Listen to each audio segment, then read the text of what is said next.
السلام عليكم متابعي قناة كينج سبورت. عصفت فترة التوقف الدولي الحالية بعدد كبير من أهم نجوم كرة القدم، حيث تسببت في إصابات مختلفة لهم خلال عدد من المباريات مع منتخبات بلادهم.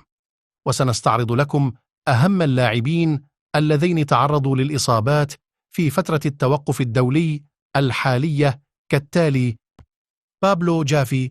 أعلن نادي برشلونة الإسباني تعرض لاعب الوسط الدولي بابلو جافي لتمزق كامل في الرباط الصليبي الأمامي بركبته اليمنى وإصابة مصاحبة في الغضروف المفصلي الجانبي، وذلك بعد الاختبارات التي أجراها اللاعب عقب إصابته في مباراة إسبانيا وجورجيا أمس الأحد. وقال برشلونة في بيان رسمي: ظهرت الاختبارات التي أجريت صباح الاثنين على لاعب الفريق الأول جافي أنه يعاني من تمزق كامل في الرباط الصليبي الأمامي في ركبته اليمنى وإصابة مرتبطة بالغضروف المفصلي الجانبي، وسيخضع اللاعب لعملية جراحية في الأيام المقبلة سيتم بعدها إصدار تحديث طبي جديد. وأصيب جافي خلال مشاركته مع منتخب إسبانيا في المباراة الأخيرة للمجموعة في التصفيات المؤهلة لبطولة يورو 2024 ضد جورجيا، حيث خرج لاعب خط وسط برشلونة بعد 26 دقيقة فقط من اللقاء. مارك أندريه تير شتيغن. تعرض الألماني مارك أندريه تير شتيغن حارس مرمى برشلونة لإصابة في الظهر خلال معسكر بلاده في فترة التوقف الدولي الحالية، وغادر شتيغن معسكر منتخب ألمانيا قبل مواجهة تركيا الودية التي خسرتها ألمانيا ب3 أهداف مقابل هدفين.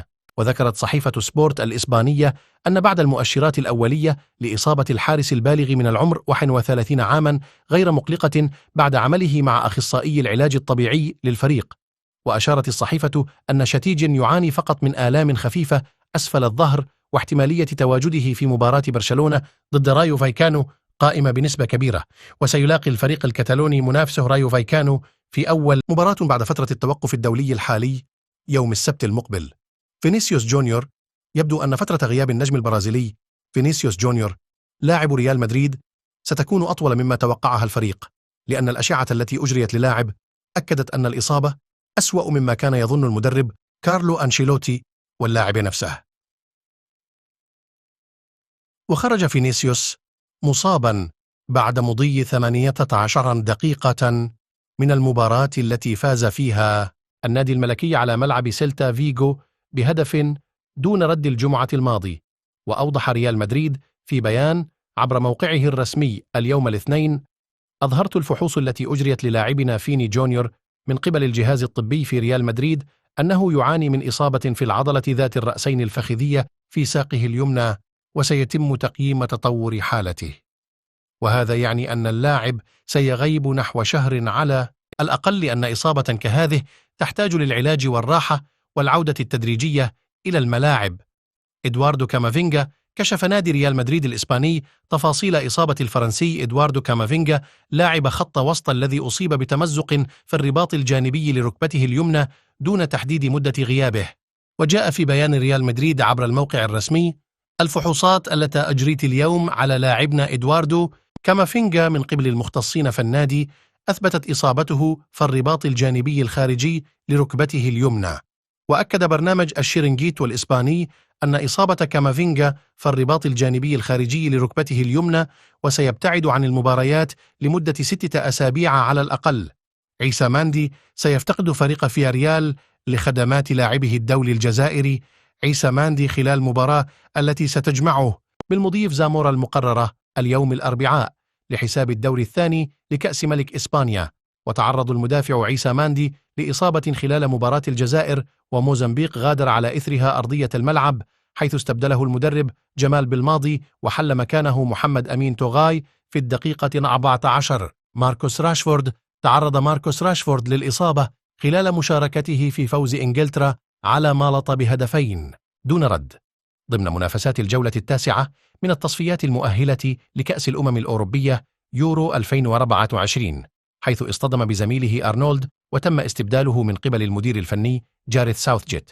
أندري أونانا. كما تعرض الكاميروني أندري أونانا للإصابة في الوجه خلال مباراة الكاميرون مع موريشيوس والتي انتهت بفوز الأول بثلاثية دون رد في افتتاح مشوار الأسود غير المروضة. خلال تصفيات أفريقيا المؤهلة لنهائيات كأس العالم 2026، إيرلينغ هالاند أشارت تقارير صحفية إلى أن إصابة النرويجي إيرلينغ هالاند خلال مباراة منتخب بلاده أمام جزر الفارو تسببت في إرباك حسابات الإسباني بيب غوارديولا مدرب فريق مانشستر سيتي قبل المباراة المرتقبة يوم السبت المقبل أمام ليفربول ضمن منافسات الدوري الإنجليزي. وأثيرت الشكوك حول مشاركة اللاعب في مباراة قمة الدوري الإنجليزي بعدما أعلن الموقع الرسمي للاتحاد النرويجي تأكد غياب هالاند عن مباراة النرويج وأسكتلندا في الجولة الأخيرة من التصفيات. وأكد طبيب المنتخب النرويجي إصابة اللاعب بالتواء في الكاحل قد تعرض له خلال مباراة جزر الفارو الخميس الماضي، يتسبب له في ألم شديد يعانى منه اللاعب ويعوقه عن المشاركة في مباراة أسكتلندا، مضيفا أن الإصابة ليست خطيرة. زائير إمري كشف نادي باريس سان جيرمان تفاصيل إصابة اللاعب الفرنسي وارن زائير إمري، موضحا أنه بصدد الغياب عن ملاعب كرة القدم حتى 2024. زائير إمري البالغ من العمر 17 عاما أصيب في مباراة فوز فرنسا 14-0 على جبل طارق. وذكر باريس سان جيرمان عبر موقعه الرسمي أن زائير إمري يعاني من التواء متوسط الشدة في الكاحل الأيمن، موضحا أنه سيخضع إلى العلاج حتى العطلة الشتوية، ولن يتمكن زائير إمري من العودة حتى مطلع 2024. واضطر اللاعب الشاب إلى مغادرة ملعب مباراة فرنسا وجبل طارق مصابا بعد 20 دقيقة فقط.